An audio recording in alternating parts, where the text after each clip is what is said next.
Endi ular mashina ochib yuradigani ham chiqibdi jalab. Ularda ham bir xil opashkalar, kenayishkalar, shallaqa ayollarni mashinasi quplanib qolaveradi. Hammasi o'sha opaxonni oldiga kelib turib, mashinani ochayotgan payt unda ochkisi bilan emchaga qarab oldi. Keyin ket komment, "Oy, opaxon emchagini ariq ko'rinib qoptimi?"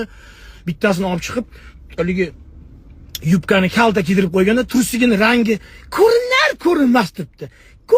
Ko'rinmas. Yaxshilab qarash kerak, ko'z almas bo'lish kerak, rangini aytib berish uchun. O'shanaqa kiyib chiqasiz opa, kommentariy ko'proq aktiv bo'ladi deganda, opa ham shuni kiyib chiqqanlar endi. Men ham bir qaragan chog'imda bir trendga chiqaydi, bu itarmagan odam qolmadi, endi internetdagilar itarsiz mana degan. Keyin kommentga kirsang 12 ta komment jalab. Gif qo'ysang ham buncha komment yo'q bile. Opani ko'rdinglarmi? Men qizil deb baho berdim rangiga desa, bunisi aytadi, "Yo'q, ko'ko" deb qo'yadi. Unisi jalab sporlashyapti. Opani tursigini spori ketdi. U jalab mashina quplanib qolgan bilan hech kimning ishi yo'q jalab. Bo'ldi jalab, pizdes, ko'rdinglarmi sizig'i bor ekan-a? Vah, unaqa ekan. Voy jalab, tuhmat, buxton, fitna.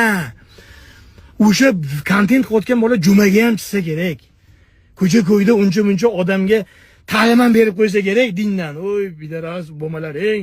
Unaqa nima degan gap? O'zining original profilini topsa o'sha ochki taqqanlarni. Menimcha shu kabani oldi rasmga ham tushgan ular. Unaqa zo'r gaplarni yozib, bu yerda fitna.